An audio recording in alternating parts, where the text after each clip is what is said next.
name is Daniel Jocelyn Smatowski. I'm the director of the Center for Christian Jewish Learning and the Kraft Family Professor at Boston College. And I'm pleased to welcome you to our webinar today with Dr. Jesper Svartvik. So please let me introduce him. Reverend Dr. Jesper Svartvik is the author of a dozen books on Jewish-Christian relations. He is the former Krister Stendahl Chair of Theology of Religions, which included teaching and research both in Jerusalem and Lund, Sweden. Dr. Svartvik is currently canon theologian in Diocese of Karlstad in Sweden. The Center for Christian Jewish Learning was especially fortunate to have him serve as the Corcoran Visiting Professor in Christian Jewish Relations from 2020 to 2022. During that time, he performed the research that led to the book we're discussing today, Jewish Foundations of the New Testament, Addressing the Roots of Anti-Semitism, that was published this year by Paulist Press. And you'll be getting some information on that book and discounts and links in the chat. It's a real pleasure to welcome Dr. Svartvik back with us to discuss his book. After his presentation, there'll be a period of question and answer. Please submit your questions in the chat, and I'll pose them to him as I am able. So please join me in welcoming my colleague, Jesper Svartvik.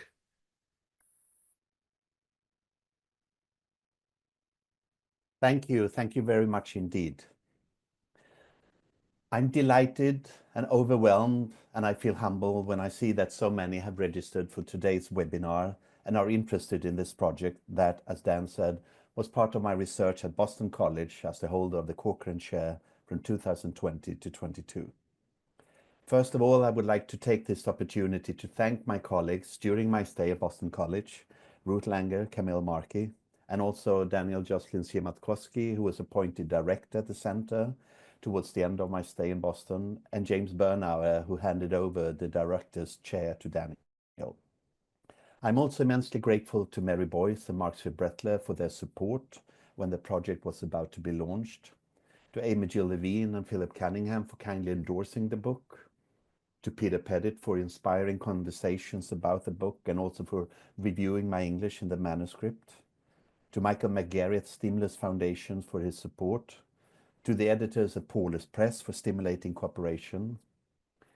The very first New Testament text that I wrote about extensively was Mark 7, Matthew 15, the passage about it's not what goes in but goes out of the mouth that makes the person impure. This was my doctoral dissertation, and I'm very grateful to Paula Fredriksson, who was the external examiner at Viva in Lund 25 years ago, for her scholarship on the historical Jesus, Paul, and Augustine, and for our cooperation when editing together a collection of essays on Krister Stendahl, also published by Paulist Press. And last but certainly not least, to Annika Venemark for reading and commenting on innumerous drafts of the manuscript. For this, I'm immensely grateful. And I'm also delighted to see that many of my colleagues and friends from Sweden attend this webinar. Gunnar Borregaard, the president of the ICCJ, Søren Dalevi, bishop of the Diocese of Karlstad, and many others. This book, Jewish Foundations of the New Testament, has been in the making for more than 30 years. Ever since 1990, when I first studied in Jerusalem, I've been fascinated by the remarkable possibilities for New Testament scholarship to see farther, to dig deeper, understand more by continuously taking into consideration the Jewish context of the early Christian movement. Furthermore, in Jerusalem, I came to realize that we must reassess what has been written and said about Judaism, especially Second Temple Judaism.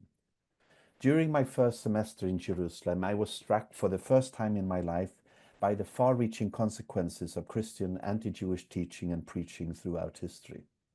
And although I had studied already for 5 years, it was as if I had to start my theological studies all over again, this time with respect for the Jewish tradition and self-understanding. Long before the first Christ followers began to reflect on any other issues, there was one specific topic to which their attention was drawn: the covenant between the God of Israel and the Israel of God, and why and how Gentile Christ followers were related to the God of Israel and the Israel of God. The early Christian movement was an intra-Jewish phenomenon. We keep saying that. Jesus of Nazareth was a Jew, so were all his disciples and also the crowds listening to his teaching. There are a few well-known exceptions, the Syro-Phoenician woman, some Roman soldiers, Pontius Pilate, but practically everyone else is Jewish. And the far-reaching consequences of the inherent Jewishness of the New Testament are only beginning to be explored. In my book, I read 30 key passages in the New Testament, passages that have been interpreted in various anti-Jewish ways. So for me, it's not a matter of establishing the correct interpretation, but more of providing the reader with brief summaries of lines of thought that range from contrast to context. From contrast to context. Generally speaking, the first interpretations describe the New Testament text in contradistinction to the Jewish background, which more often than not has been depicted in gloomy colors in order to put the limelight on the protagonist in the Gospels. The other interpretations in each chapter gradually emphasize the Jewish context more and more, seeking to understand the New Testament text not vis-à-vis Judaism, but within a Jewish context. It is a matter of what in German is called Fingerspitzengefühl, fingertips feeling. The main purpose of the book is to help readers of the New Testament to develop interpretive dexterity by improving their contextual awareness, cultivating a sensitivity for a theology that does not depict the Jewish tradition disgracefully or dishonestly. It is indeed gratifying that the growing number of scholars, as well as readers of the New Testament in general, seek other ways to describe the relationship between the Jewish and Christian traditions. And they do this because they are convinced that the biblical text may provide us with an earlier way, one less traveled by, of relating the two religious traditions to each other. Many of the questions that are posed in my book are old as the Christian tradition. And some of the answers that I articulate are new. They make it possible for us to read the text in such a way that the inherent Jewishness of the early Christian movement is taken into consideration to a much higher extent than only a couple of decades ago, firmly situating both the historical Jesus and the historical Paul in late Second Temple Judaism. When reading the New Testament text in this way, Judaism is not portrayed as the gloomy background from which Christianity had to be removed in order to glow and grow. On the contrary, it is to the Jewish matrix we must return, not to remove it, but to return in order to appreciate the New Testament text more fully. In short, it is a way of seeking to interpret the text as they could have been understood before the supersessionist paradigm began to govern most of the theological imagination among Christians. In that sense, as I said, it's both a new and an old endeavor. It is new in the sense that it's only after the Shoah, the Holocaust, that Christians have started to reflect self-critically on the connection between Christian anti-Jewish teaching and secular anti-Semitism. Jews have suffered and indeed still suffer because of the ways in which Christians have interpreted the New Testament. The way in which the text have been interpreted cannot be isolated from the way in which Jews have been treated in Christian context. There is a connection between the text and the context.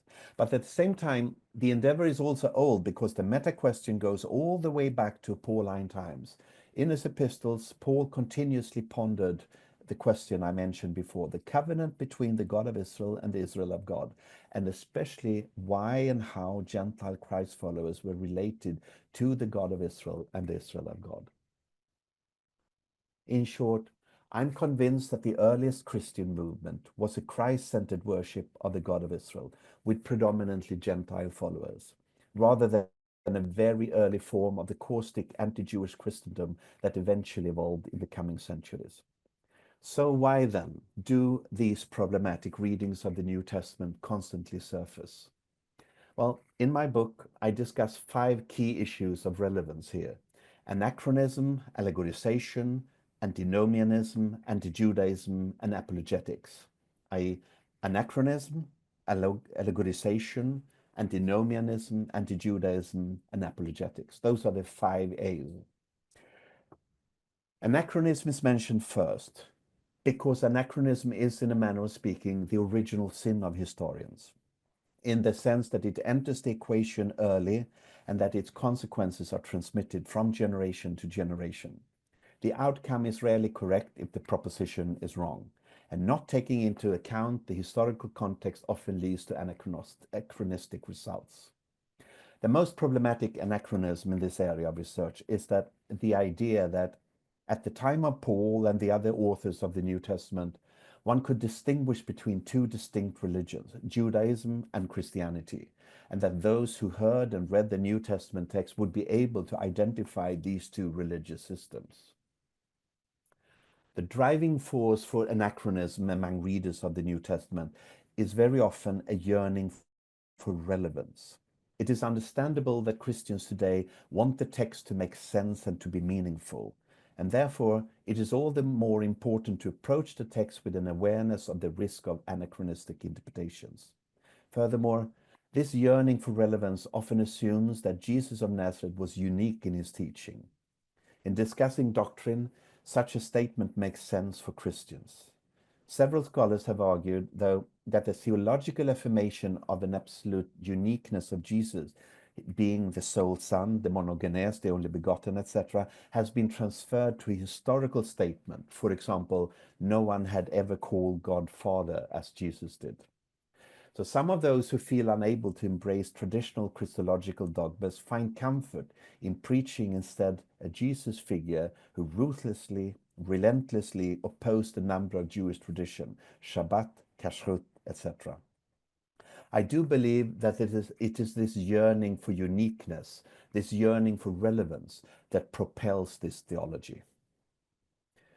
Second, allegorization was famously shunned by Adolf Jülicher in his book Die Gleichnisreden Jesu, but it reappears over and over again when the New Testament parables are reread as salvation historical descriptions of the history of the Jewish people. The moral characters in the parables signify Jews, the Jewish people, the old people collectively, the Old Testament, the Old Covenant, etc. And the virtuous characters represent Christians, the Church, the New Testament, and the New Covenant. Thirdly, antinomianism. It refers to the understanding that the message of Jesus and Paul was that the Torah is a burden that has to be removed in order to free people for service in the kingdom of God. Now, to state that the Torah is such an unbearable yoke may be characteristic of much of Christian teaching, especially in the Protestant tradition, but it is certainly not representative of Judaism. And without understanding the fundamental pillars of Judaism, we will undoubtedly misunderstand the first Christ followers. And I will return to the symbol of the yoke in a few minutes. Fourthly, anti-Judaism. This is a topic that is difficult to approach because who wants to be anti-Jewish? Who wants to admit being anti-Jewish? Nevertheless, the problems will not go away by themselves, and we have to address them however uncomfortable it may make us. An observation repeatedly made in my book is that when studied chronologically, we can detect in the New Testament text an evolving anti-Jewish trajectory that begins within the New Testament and subsequently escalates in later texts from the earliest Christian movement. Now, if we are able to identify an increased anti-Jewish Judaism in the text, the later they are, should we not also seek to detect decreased anti-Judaism in the very earliest text, assuming that these are closer to the original events that are depicted? And in my book, there are several examples of this development. The fifth and final topic is apologetics. It addresses the issue of the driving force for anti-Jewish readings of the New Testament. This apologetic hermeneutical strategy par excellence is the supersessionist paradigm. And one may wonder why this has been so exceptionally influential in history. There are probably two main reasons for its success story. First, supersessionism is easy to convey in teaching and preaching. Supersessionism is, unfortunately, easy to convey in teaching and preaching. Old versus new, failure versus success, promises versus fulfillment, Old Testament versus New Testament, Jews versus Christian. As Paula Fredrickson writes about scholarships on Paul, but her words can undoubtedly be applied to Jesus' research as well. Quote, this Paul, anti-Jewish, anti-ritual, anti-Torah, he continues to flourish in academic publication, not least of all because he's so usable theologically. End of quote. These dichotomies are rhetorically appealing in presentations of Christianity in various contexts, and they're also aesthetically attractive in church art. Divisions of altar paintings or stained glass windows into two halves, one depicting Adam and Eve being driven away from the Garden of Eden, and therefore how the rest of the Old Testament is nothing but a theological failure, and one showing how Jesus Christ, through his life and death, opens the way to paradise, and hence that the New Testament restores what the Jewish master story is unable to achieve. In short, supersessionism is easy. It's far more challenging for Christian theology to seek to do justice to the Jewish self-understanding. Secondly, supersessionism is self-aggrandizing. Supersessionism is self-aggrandizing. It claims that the fundamental part of Christian theology is that Christianity is better than Judaism. And for this reason, it is eager to import Jews and Judaism into almost any conversation about virtually every biblical text. Now, it's time to give an example from the book. It is Matthew 11, verses 28, 29, and 30. So let's return to the symbol of the yoke. I quote from Matthew. Come to me, all you who are weary and carrying heavy burdens, and I will give you rest.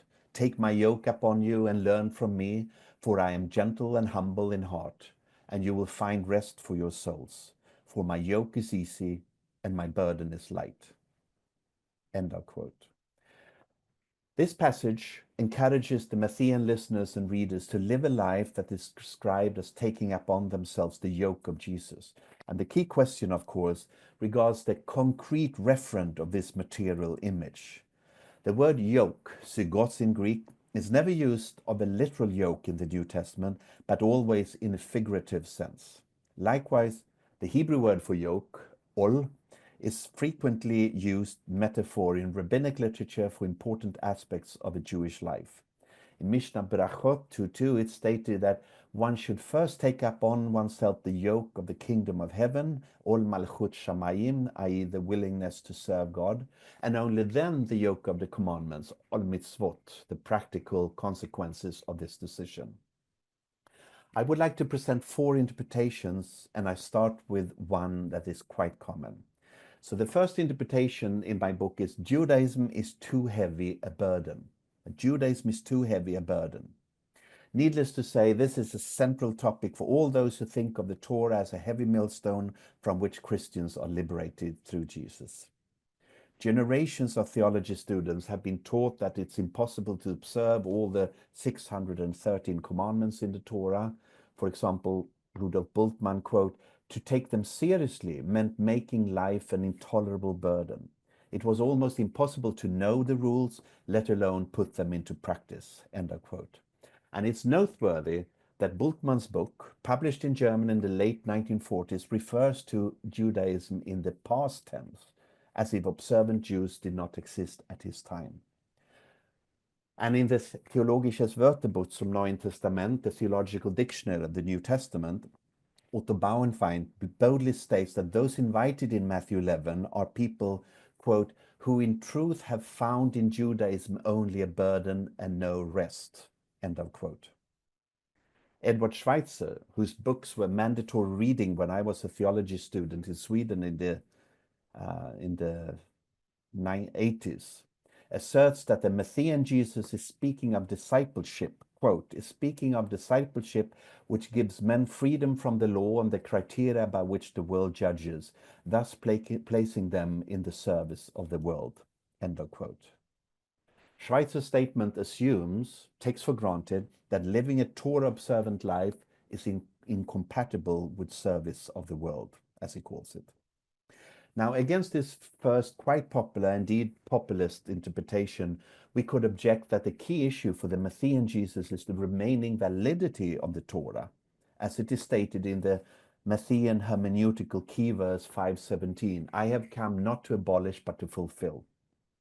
Furthermore, if Judaism were such an oppressive burden, and if Jesus wanted to convey the message that he terminated Judaism, why on earth should his teaching be illustrated with a yoke, the very symbol of this alleged Jewish oppression?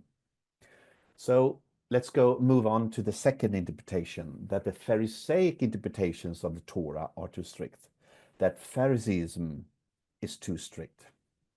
In the same discussion in his commentary, Edward Schweitzer also articulates a narrower understanding of what the passage targets. He asserts that the Matthean Jesus has in mind specifically, quote, the individual commandment of Pharisaic legalism, which were impossible to fulfill, end of quote. Apart from the fact that the Pharisees certainly would disagree with such a statement, and that there were groups that expected an even stricter observance, for example, the Qumran community, it's nevertheless possible that the Matthean Jesus here proposes simply a more lenient interpretation of the Torah.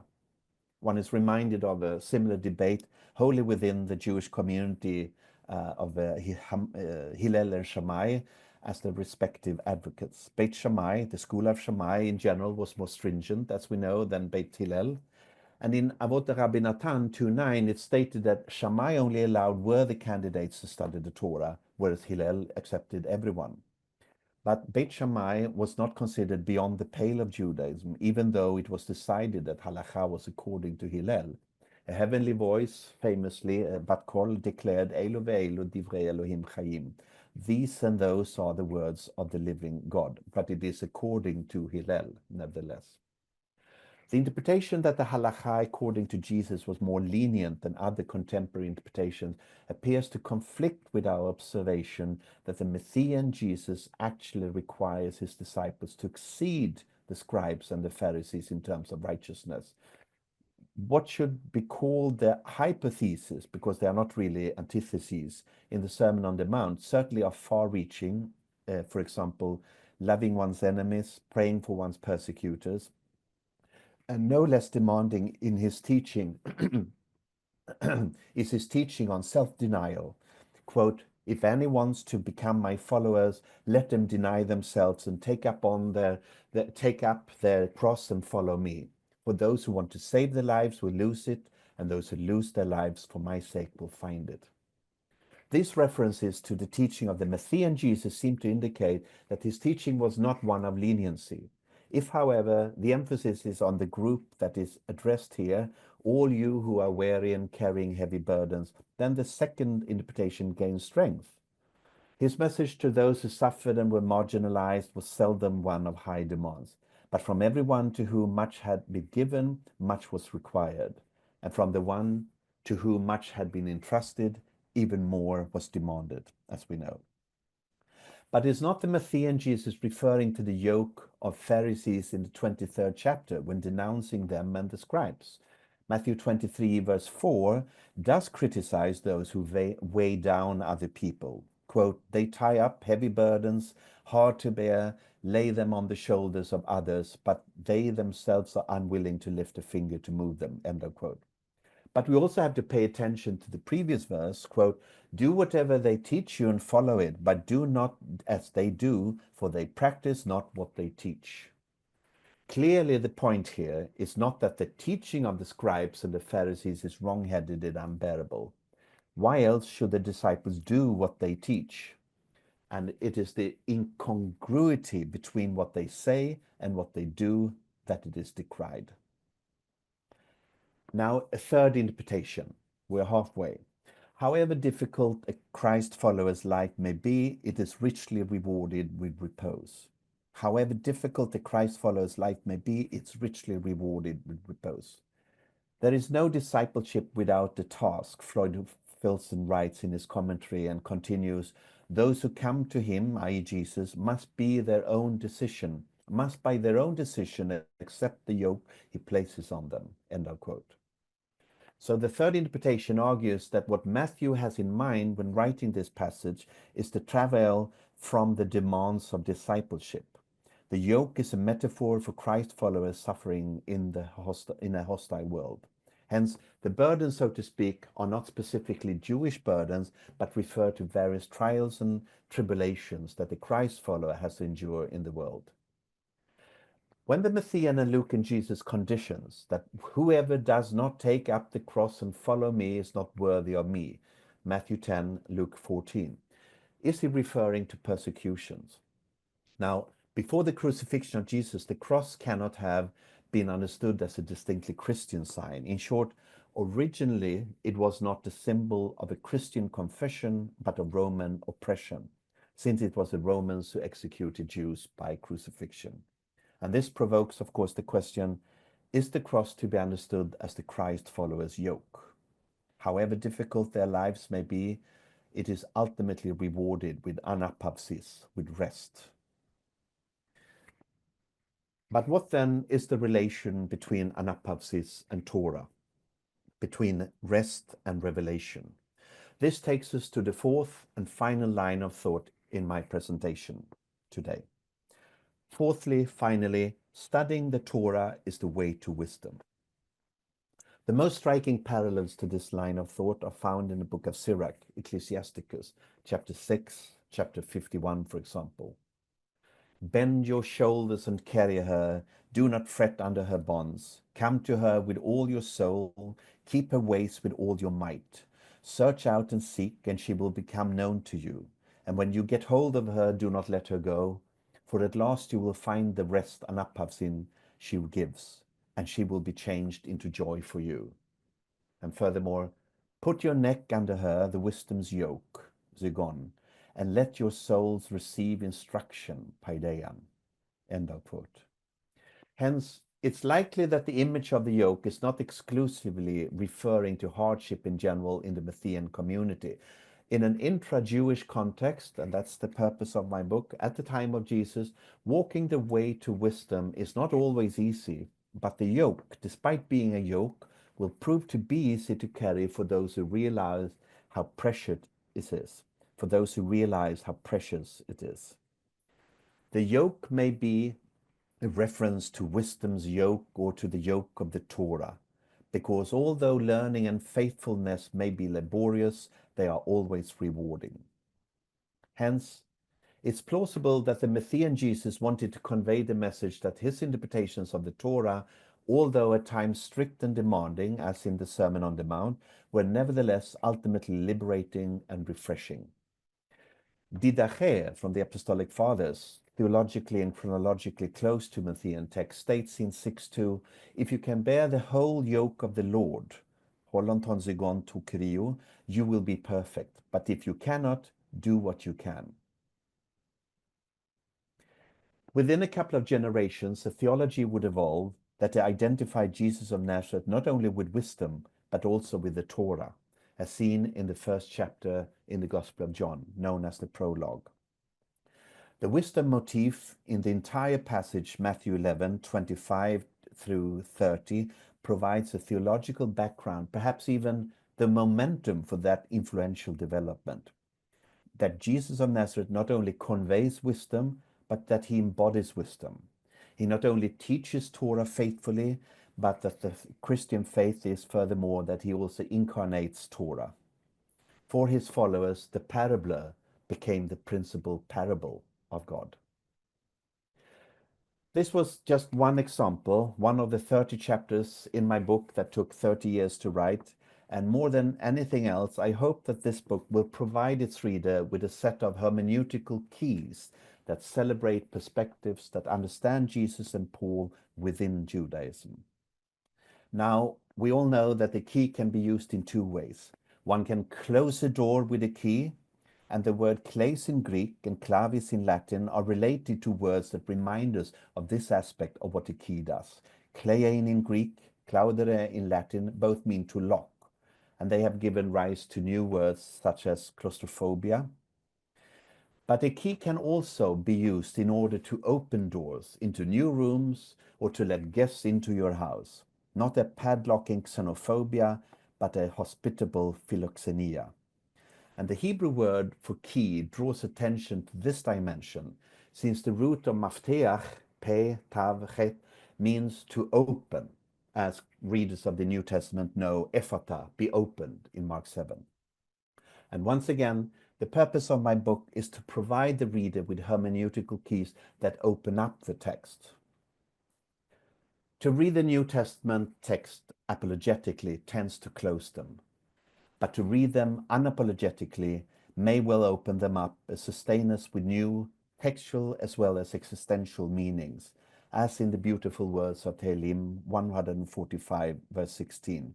Recited at meals throughout the centuries, the root of its first word is the same as in ki. Poteach et adecha umaspia l'chol chai ratzon. You open your hand, satisfying the desire of every living thing. Thank you. Thank you very much, Jesper, for guiding us through your book and helping us think through some of your major thoughts here. One of the things you did is you gave us these 5 A's of anachronism, allegorization, antinomianism, anti-Judaism, and apologetics. I want to circle back to that last A of apologetic, because you end there saying we ought not to engage in apologetics first. Can you unpack a little bit more about, and I know you talked about this briefly, but can you just expand? What's the problem with apologetics? Why does that lead us into sort of a trap that leads towards anti-Jewish readings of the New Testament? Thank you. That's a very important question. Apologetics can be used in several ways in Swedish, and I'm sure you can use it in English as well, in a more boasting way and more of a academic way that you explore a topic and you want to understand it, etc. So I'm thinking of the more boasting way of seeing it. That since Christianity, for me, I identify with the Reformed tradition. I'm a Lutheran minister. Since it's so much a matter of grace, and it's so much a matter of rachamim and chesed. So as soon as you approach your research area, the topic, and boasting, taking for granted that you are at the very center, and you discuss whether Jews are allowed to still be in the equation, you have this self-aggrandizing agenda that I call the apologetic agenda. So if we use the word in terms of trying to understand as the best we can, in the best way we can, understand the phenomenon, then of course apologia in a Socratic sense, then I don't have a problem. But if it's it's all about me, and the texts are fulfilled only with me and my own tradition, then I do have a problem with it, because there's not only nuances, but the very basic key in the text, the Hebrew Bible as well as the New Testament, is that by grace you are part of God's wonderful plan. Right. Thank you. That's a helpful reframe. One of the early questions we had was around anti-Semitism versus anti-Judaism as nomenclatures for Christian hostility towards Judaism. And the subtitle of your book is addressing the roots of anti-Semitism, but then your presentation, you seem to be using anti-Judaism more. Can you just, anti-Semitism is such a contested term these days. Can you just perhaps offer your working definition of anti-Semitism and what you intend to indicate by the use of that term? Thank you. All good questions here. So I agree that we need to have nuances, and we have to see that every form of racism or phobia, etc., has its own anatomy. And anti-Semitism, certainly, it's a very problematic concept. As we all know, it was coined by someone who was an anti-Semite, and he didn't want to call himself a Jew hater. He didn't want to subscribe to Jew hatred, so he coined this expression anti-Semitism because it sounded more fancy. And I also know that theologians very often like to distinguish between, as you said, anti-Semitism and anti-Judaism, say that anti-Semitism is a late phenomenon. It requires a racial, biological matrix, whereas anti-Judaism, according to some, at least when I listen to them, they seem to suggest that it is not as problematic. I'm not an anti-Semite, but perhaps I may be a bit anti-Jewish some now and then on Mondays and Wednesdays and Fridays, but not all the time. But sometimes I'm a bit anti-Jewish. And I agree with Jim Carroll in his magnificent book on Constantine's sword, that he said that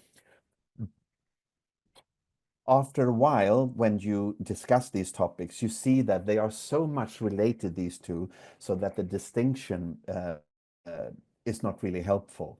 And he said that before Jew hatred became lethal, it was holy, and that helps me. And also, I very often think of a quotation from John Connolly's book on Catholic teaching from early times and until the times of Nostra Aetate. I can't forget the exact title of the book now. I can't remember the title of the book, but he says that when the Nazis started their anti-Semitic pogroms and the Vernichtung, Christians and Christianity, the church, did not have a language with which to oppose it. And that is for me a very powerful sentence. Not always that Christians said this and this happened, but rather when something happens in history, Christians do not have a language with which to oppose it. So why would Christians oppose, for example, the Nuremberg laws? Because that is what Christianity had been suggesting, legislating throughout history, that it would be a discrimination against Christians to teach Jews in the same way as Christians. So sometimes it's helpful to distinguish between them, but once again, using the key word in your previous question, if there's an apologetic agenda and not a self-critical one, I don't think it's helpful to distinguish between them. Perhaps we should not distinguish only between anti-Semitism and anti-Judaism, but say that it could be the biological anti-Judaism, anti-Semitism of Nazis, and it can use several discourses. So that's where I am now, I would say, in terms of this area. Good. And we're going to ask you another definitional question here, which is to follow up on this. How would you relate then something like anti-Semitism to supersessionism, or to expand that? Is supersessionism necessarily anti-Semitic? I would need to listen to what that person means with when he or she articulates Yeah, yeah. supersessionism. But I fail to see that toward the end of the day that is helpful to say, I need supersessionism in order to make my theology fulfilled, but I'm not anti-Jewish. Right. Because if I mean, someone driving on the left side of the street in Boston or in Sweden, stopped by a policeman and saying, I'm fulfilling my right to not to drive on the right side of the road, or whatever this example takes me to. And very often it's not a fulfillment, but to abolish.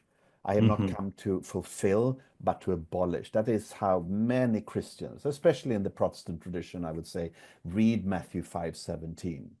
Right. So if there is fulfillment in the New Testament in a number of ways. So it's a fulfillment, I would say, and Paula Fredrickson has helped me to see this, that I mean it's a sign that now the Gentiles are coming from the east and west and north and south, and that is fulfillment for Paul, very much so. That the end is near because the Gentiles are there, and the Gentiles are there because the end is near. So that is a fulfillment for Paul in Pauline theology, the earliest layer that we have in the New Testament. And it's also fulfillment that well, maybe I'll just use that example now because that's the one that's most relevant, I would say here. That it is a matter of fulfillment in terms of Gentile inclusion. But if it ends towards the end of the day, it becomes Jewish exclusion. I fail to see that supersessionism would be wouldn't be anti-Jewish. I know that David Novak's distinction between hard and soft supersessionism is there. So the hard one would be they said no to Jesus, or even they killed Jesus, therefore they are not part of the covenant any longer. The second one says that, well, my theology is slightly better than yours, and your theology is slightly worse than mine. I fail to see that that would be a helpful way to approach another religious tradition. I prefer the Achen yesh Adonai b'makom hazeh v'anochi lo yadati. The God is here, and I did not know it. And if that is my starting point when I enter a synagogue, supersessionist toolbox doesn't help me. Yes, good. It's helpful to get all of our parameters of these terms, because these terms carry these various nuances and assumptions behind them, depending on when we're going from. I want to pivot to some other questions that were posed. I want to bundle two questions here together. One, what was a curiosity about how you approach Pauline studies, particularly which kind of approach to Pauline studies you favor, New Paul, post-New Paul, Paul within Judaism. There's so many varieties, but then there was a specific question also related to Paul, and maybe this gives you opportunity to talk about how you approach Paul in the book around 1 Thessalonians 2, verses 14 and 16, about wrath coming upon the Jews. Do you take that as an authentically Pauline text? I believe you do write about that specific passage towards the end of your book. So it's an opportunity for you to talk about, you talked about the Gospels. How are you taking up Pauline material in your text? And maybe if you want to talk to 2 Thessalonians 2 as an example of that. Yeah. Or First Thessalonians, if it's this passage on enemies of humanity. Yes. So first of all, the main thing is that, so what's my take on in Pauline studies? And I know we have all these labels, and sometimes they are helpful, sometimes they are a bit confusing. I keep thinking that Paul, according to Luke, Acts, had this dream come to us here in Europe, and as a European, of course, that's a powerful text. Come to us and proclaim the gospel. The Greek verb there is evangelistai. So proclaim the gospel, and he takes the boat and he goes there and he preaches. And so what would he be preaching for the first time in a non-Jewish context? And so many, the default setting in so many theologies would be that he said that Jews have misunderstood Shabbat and Kashrut and Brit Milah and everything. Judaism has misunderstood its own text. But of course, that would not be relevant at all to his message. So he said that now God covenantally embraces also the Gentiles through the life and teaching and death, and according to Paul, resurrection of Jesus of Nazareth. And somehow that is the beginning of the inclusion of the Gentiles. So always to think of those expressions. When he writes something about you have turned away from idolatry to the true worship of the one God, he is not at all talking about Jews and Judaism. He's talking about his Gentile Christ followers. So that's so important. And of course, as a Swede, I'm very happy to always to refer to Krister Stendahl's article on that Paul didn't convert from Judaism to Christianity because Judaism was a bad religion and Christianity was a good one, but the God of Israel called him. There's a vocation rather than turning away from Judaism. And that's very helpful. It's an old article, but it's still there. It's a milestone in the exegetical landscape. Now, going to First Thessalonians, I do discuss that text in my book, and I shouldn't give away too much, I suppose, because this is also a way of promoting the book. But I find it difficult to see that Paul, who used this persecute or persecuted paradigm so much in his text, that he could ever accuse anyone else for persecuting people, because he wanted to be the best in all genres, in all sport. And so therefore he said, I was the chief persecutor and now I'm being persecuted. How do we know that I'm right? Because I'm being persecuted. So towards the end of the day, towards the end of that chapter, I say, I think that the arguments presented by Birgit Pearson a long time ago, that they are quite strong, that it's easy to read First Thessalonians without those verses, and it is difficult to see that it would come from the pen of Paul, so to speak. Thank you. To keep on this question of how do we assess and handle scriptural texts and what sort of method we apply. One of the questions here is, how do we approach the question of whether all speech by Jesus in the Gospels are his exact words? How do we deal with the redactional questions that we know exist in the canonical Gospels? And on some level, you assume that what is found in Matthew 5 or Matthew 11 is direct speech of Jesus in some ways. At what point do you discern those redactional questions around the words attributed to him? When writing this book and when editing it, I didn't know whether to write Matthew's Gospel or Gospel of Matthew. And I know that you can use both of them in English. And had I had more space, I would have loved to use the expression every time, the Gospel according to Matthew. But I know that's a long expression. But since relating to your question here, that the Christians believe there is one good message coming from the one God, God of Israel. But it has already from the very beginning been interpreted, presented, articulated in several ways. So the beautiful old expression kata, according to, could be used here, I think, when reflecting on your question. It is one gospel, but it is a Christian tradition receives it in 4 versions in the New Testament. And of course, we have the Pauline version as well, and the Church Fathers, and it's larger than life, and it cannot be fathomed with only one gospel author. So when I study now as a canon theologian together with ministers and deacons and pedagogues, etc., I often present them with a synopsis, and they see how the traditional reading, it takes a few things from Matthew and some from Mark and some from Luke and some from John, and that's how Christians receive it.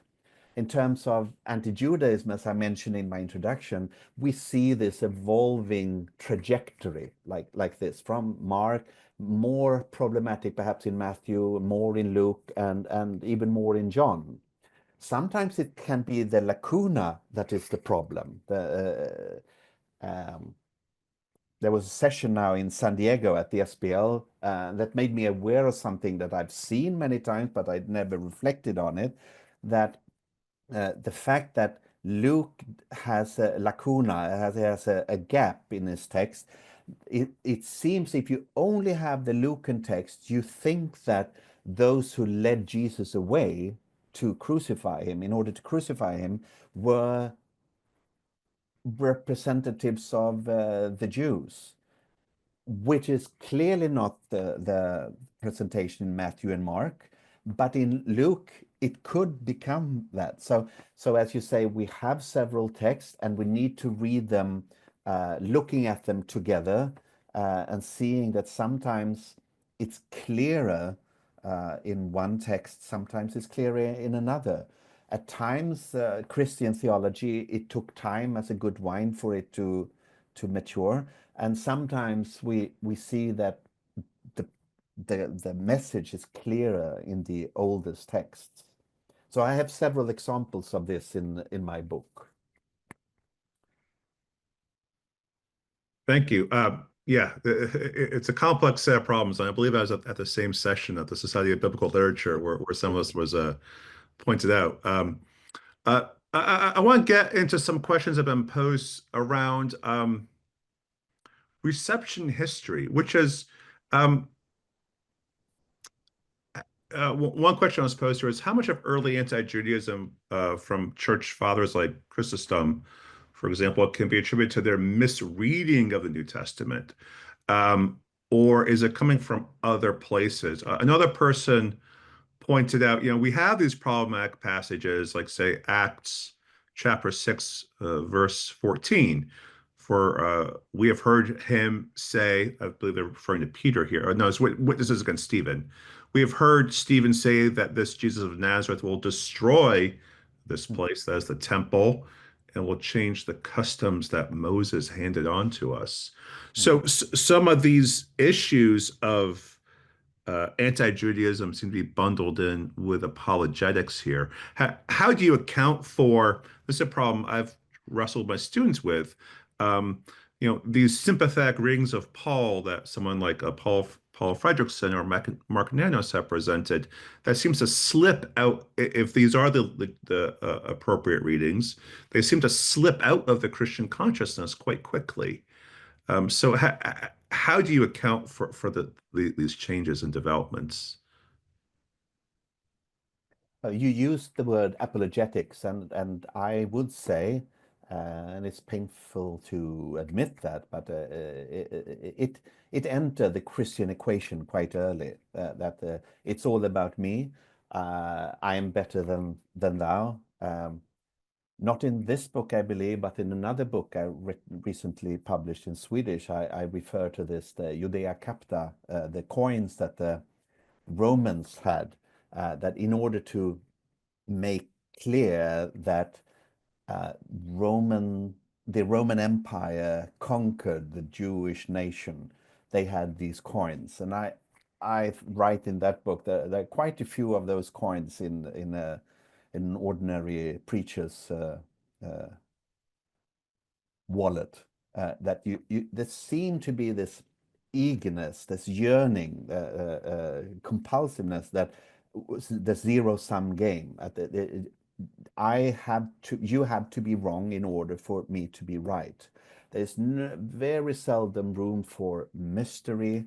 There are many rooms in my father's mansion, etc. There are very few of those. It become that Jesus comes in order to inform, as a liberal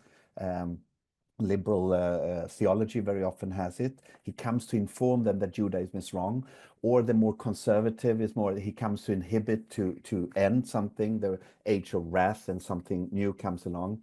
Whereas as I read it, very much inspired by the prologue, that it's a matter of incarnation, not information, not inhibition, whatever it's in English, but incarnation. God reveals God's self to Christ followers through Jesus of Nazareth, not because he is different from the God of Israel, but because he is so similar.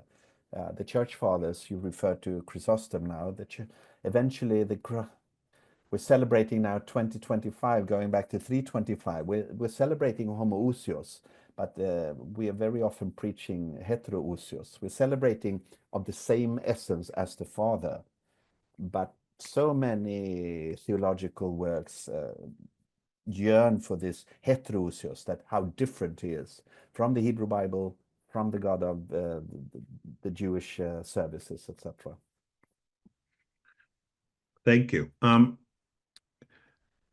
I want and again bundle together two questions that touch on some of the contemporary dynamics, which is Christians have developed ways in the 20th and 21st century and earlier to interpret the New Testament in ways that promote something that we could call Christian Zionism. And also, we have seen ways of reading the New Testament that would promote a Christian anti-Zionism. Um, can you just offer some of your own reflections on ways in which Christian hermeneutics of reading the New Testament can be deployed for thinking about questions about the land of Israel?